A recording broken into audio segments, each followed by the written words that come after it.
So my name is Wojtek Szmyd. I am a data scientist at deepsense.ai, and this talk will be about TrelBERT, a language model we trained on a large amount of Polish tweets.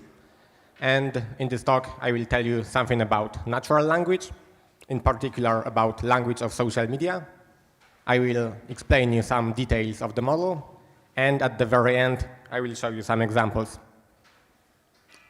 So once again, let me introduce myself.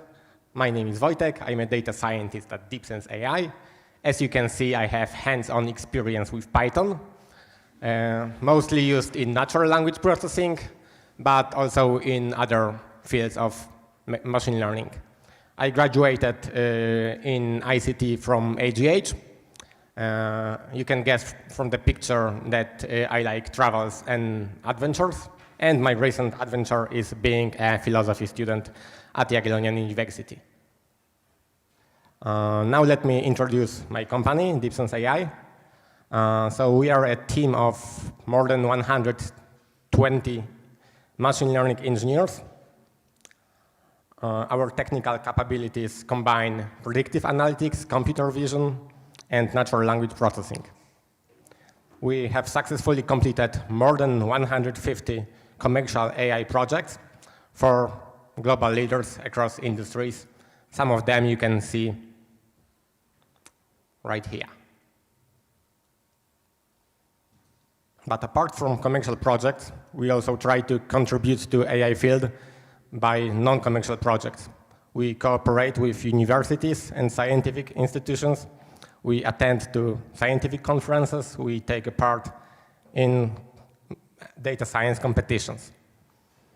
And also we had an opportunity to save the planet Earth twice.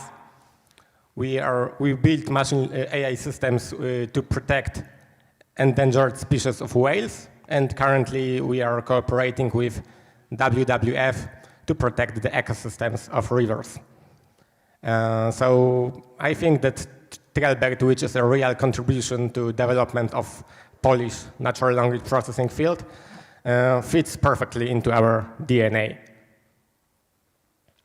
Now let me explain the name. Once again, it's TrelBERT. There is a Polish noun trel, which can be translated to English as trill.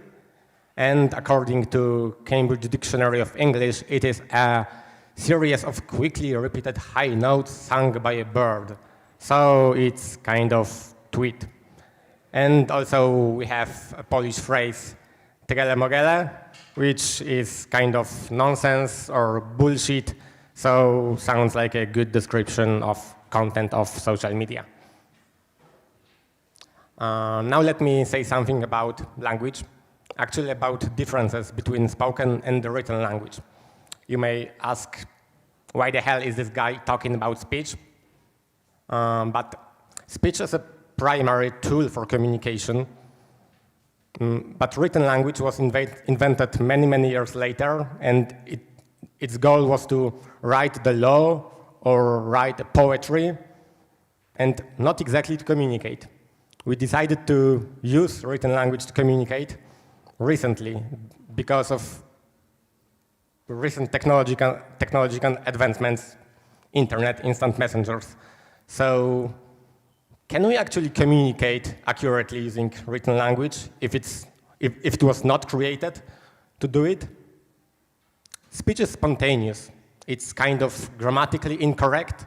We repeat words. We start new sentences before we finish the previous one. We correct ourselves if we make mistakes. And spoken language is also much simpler than language you can find in books. We use shorter sentences. We use less sophisticated vocabulary. But we can convey meanings in other ways. We can use gestures. We can use facial expression. We can also use some prosodic features such as intonation, pitch, and all this stuff means something. There's also non-lexical context. It's kind of tricky, but the fact that I am right here, right now, makes my words meaningful, at least I hope so. Imagine that I was talking exactly the same stuff on the street or in a museum, it would be total nonsense. You would think that I'm drunk or something like that. There is also immediate feedback from anyone we speak with. If we say something not clear, we can say it once again. If someone didn't hear us, we can say it louder. And these are distinctive features of spoken language, and you won't find them in a text. Not exactly. Just look at this tweet. Actually, we can almost hear it. We see the face of the guy who wrote it. So now, because of internet, because we started to use communication, because we started to use written language to communicate, we adapted it to our needs so that it is much easier to us to express emotions. We can shout, we can whisper, we can smile, we can cry. We can do everything now using text.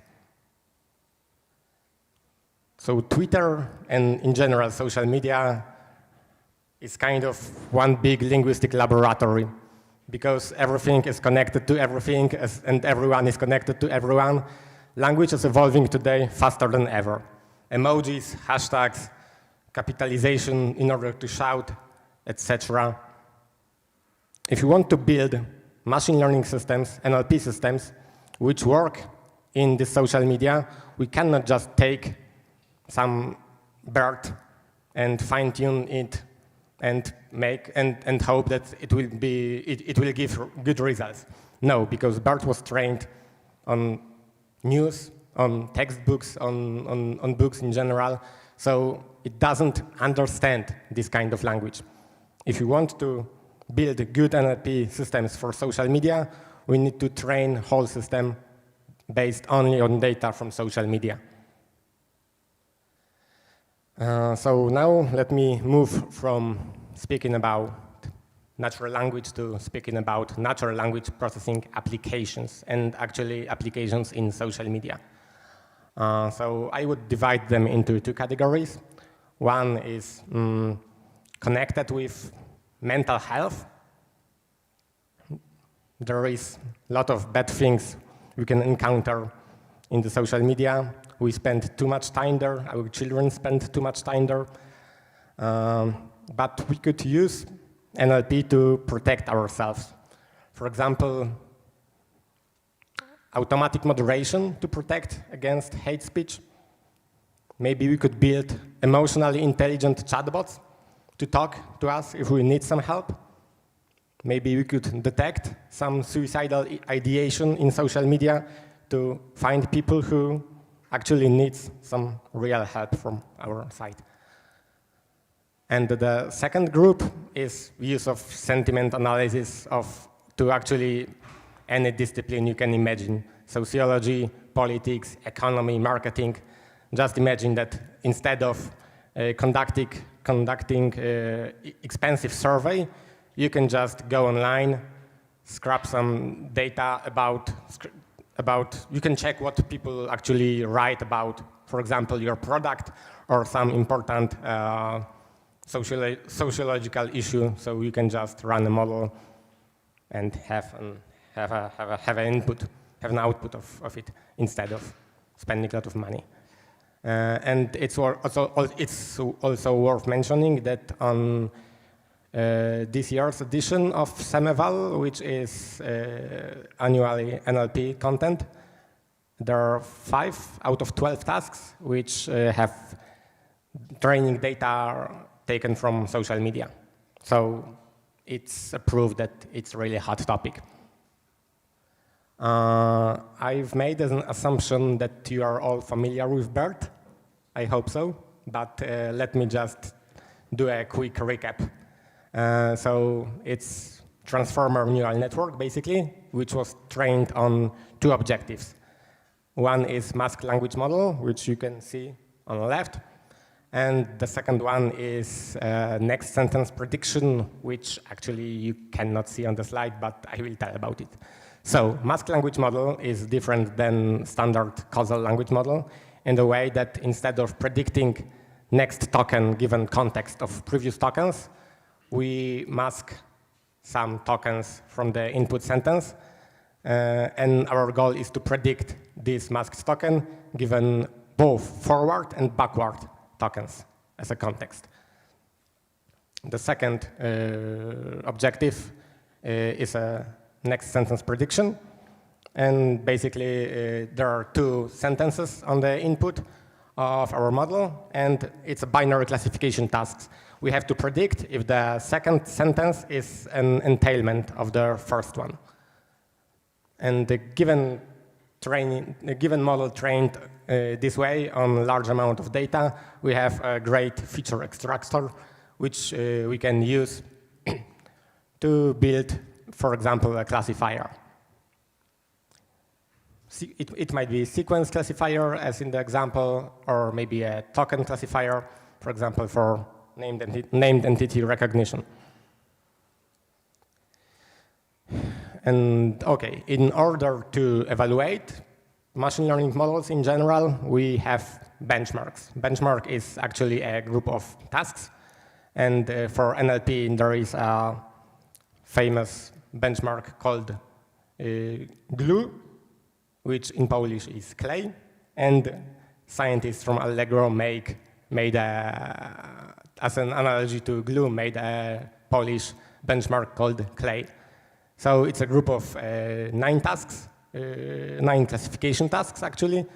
And apart from releasing the clay, they have released also a Polish BERT called HEGBERT. So in this benchmark, our TrelBERT is number 7. Maybe it doesn't sound spectacularly, but I will explain you importance of the model soon. Number 6 is HEGBERT, and top 5 places belong to large models, which have about 3 times more parameters than the base model, so it requires much more resources and time to inference. OK, so let me go to data, which was used by us. Actually, we were able to download each tweet written in Polish language between November 2017 and July 2022. It took us 10 days. We were able to download 70 million tweets per day. So in total, it's about 70 million tweets. About the disk space, it was about 70 gigabytes in compressed Parquet files. And there are versions of BERT trained on Twitter, also for English, Italian, and Spanish. And 700 million is definitely more than enough to train this kind of model. And I really mean more than enough. Our initial idea was to train a model from scratch, but since deepsense.ai is not a non-commercial, it's not a non-profit organization, our GPUs were running 24/7 to satisfy our customers. So resources for these projects were kind of limited. So we decided to fine-tune original HEGBERT-based model instead of training everything from scratch. So we downloaded the checkpoint, the latest checkpoint from HEGBERT, and we continued training. We fed the network with 90 million of tweets. We were able to train 1 epoch, which took us 10 days on 4 GPUs. Everything was implemented using Hugging Face Transformx, and we used Neptune AI to track the experiment. And finally, we have decided to release on the Hugging Face a model from the half of an epoch, because we were able to notice via Neptune that the model is not learning actually anything new, and also that the results on downstream tasks from Clay were a little bit worse after full epoch than after half of it. And Preprocessing is one thing which should be definitely mentioned if we talk about NLP on especially tweets, because there are a lot of nasty things, hashtags, user mentions, URLs. So we decided to remove all the user mentions from the beginning of each tweet, because it's actually not a user intention to write this mention. It's just how Twitter UI works. When you click reply, there's this user mention at the beginning of the tweet. But it's not actually the message someone wanted to write. So we decided it's not a proper language, let's say. But we decided to replace user mentions from the middle of the sentence by anonymized account token. I'm not sure if it's a best possible solution, because user mentions actually convey some meanings, but first of all, it was easy to do, and also in other research papers about Italian, Spanish, and English tweets, they actually made the same. We left hashtags and emojis untouched, and we also replaced each URL with special URL token. And we added both tokens to the tokenizer. So let's look at the final results. As I said before, our model is number 7 on the list, slightly worse than original Hackbacked.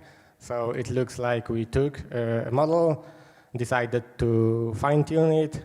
Our results were slightly worse, but still we decided to release it and make a conference talk about it.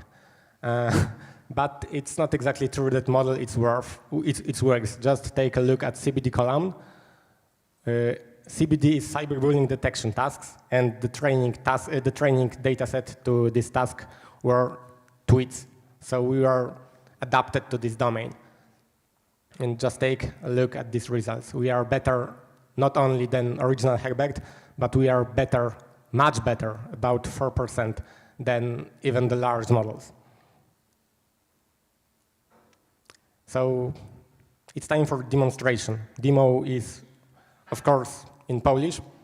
So I will try to translate it literally, but it's not always possible because there is cultural context necessary to understand properly everything, but I will do my best. I'm not sure if you can see from behind, but on the left side there's output of original Hackbacked, and on the right side there is output of our model. And the sentence is, Musk is the greatest traitor of Musk. And Hackbacked is quite neutral. He is the greatest traitor of world, etc. And our model thinks that our ex-prime minister is the greatest traitor of Poland. Next example. According to Hackbacked, your way, your future. But in the meantime, TrelBERT learned how to insult someone's mother. What is this? With some mask inside.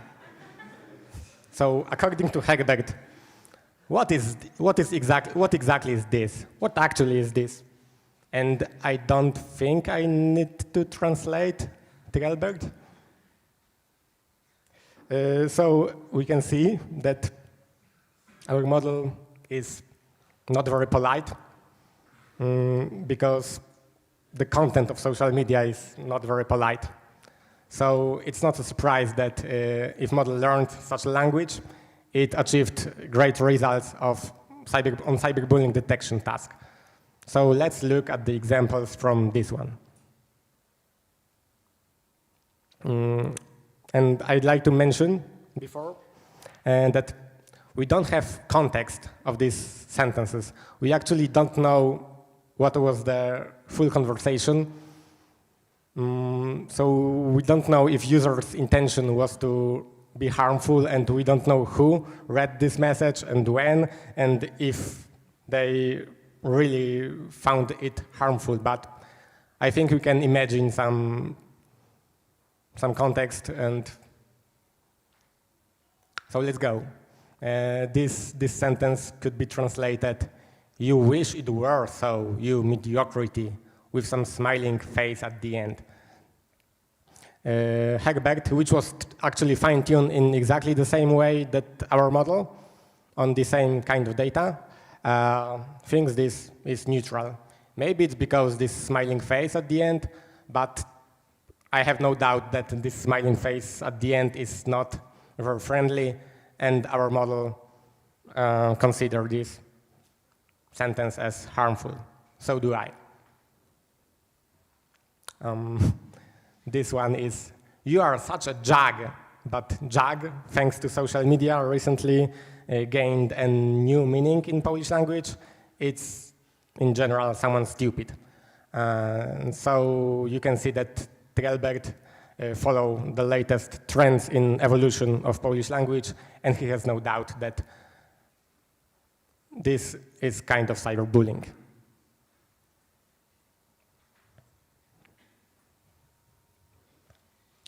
Okay, in this example, anonymized account is told that they is awesome, but using some nasty words. I don't think I should translate them. So these words made TrelBERT think that it's definitely cyberbullying, but TrelBERT doesn't agree. Neither do I, and neither do annotator of this example. I think it's actually it's positive word. It's positive sentence. I wouldn't say that someone wanted to harm anyone. But let's try this smiling face. And the smiling face in the previous example was actually kind of sarcastic, but in this example, exactly the same signs. I don't think they are sarcastic, and neither do TrelBERT. He still considers this as neutral. But if we add ellipses, there's definitely something wrong with this. Don't you agree with me that now it gained really harmful meaning, and TrelBERT was able to detect this thing? But there are sentences which should never be written in social media, no matter what was the intention. There's always possibility that someone will be misunderstood. And the sentence is, "No one likes you, anonymized account. Just go kill yourself." And there's no emoji which could make this sentence to have positive vibes. I think that you agree with me, TrelBERT agree with me. Let's be kind to ourselves, not only in a social media. So what's next? We have a couple of ideas. We think we could make TrelBERT more and more powerful. For example, by training it from scratch just on social media data. We could also train large model. We have also some ideas about different techniques of pre-processing, and maybe about using some metadata of tweets, not just pure textual content. We would also like to offer this model to some organization to reduce cyberbullying in social media. And last but not least, we think it's possible to develop some research paper about TrelBERT and about what it can do. Thank you.